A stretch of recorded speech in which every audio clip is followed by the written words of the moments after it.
আমি অনেক চেষ্টা করেছি কিন্তু ছাড়েও না, কিন্তু প্রতিদিন মারে অন্য একটা মেয়ের পাল্লায় পড়ে। শুধু এক কথায় বারবার বলে, খালা ওই আমাকে ছাড়বে না, ওই আমাকে তিলে তিলে শেষ করে দেবে। ভালো রাখার জন্য নগদ 3 ভরি সোনার 4.5 লাখ টাকা দিয়েছি, তারপরেও জমি বিক্রির জন্য চাপ দিয়েছে, আরো টাকা চেয়েছে। যাবতীয় আমি যা পেরেছি আমি তাই করেছি, তাও অবশেষে বাঁচতে দেয়নি, মেরেই ফেলেছে।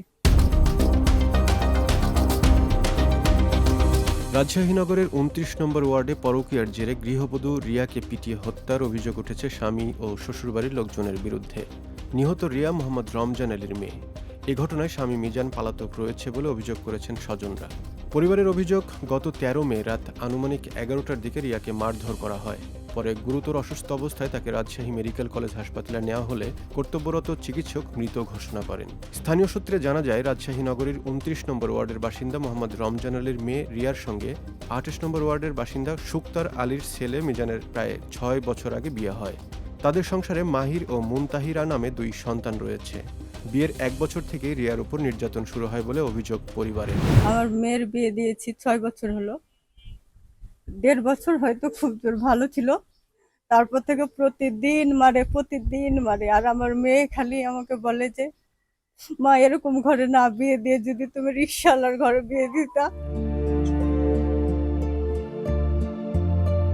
আমি নিয়ে আসতেও পারিনি, আমি অনেক চেষ্টা করেছি কিন্তু ছাড়েও না, কিন্তু প্রতিদিন মারে। আমার মেয়ে রাত 8:30টার সময় সবার সাথে, ওর খালা 2 খালার সাথে ভালোভাবে সুন্দরভাবে কথা বলেছে, ওর কিছু হয়নি, ওই নিজে বলেছে যে আমি সুস্থ আছি, শুধু আমার বাচ্চার জ্বর।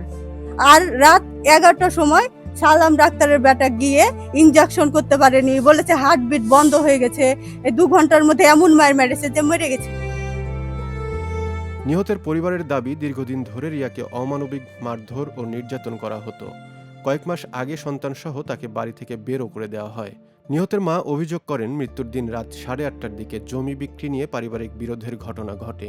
এরপর রাত 2:18 ফোন করে রিয়ার মৃত্যুর খবর জানানো হয়।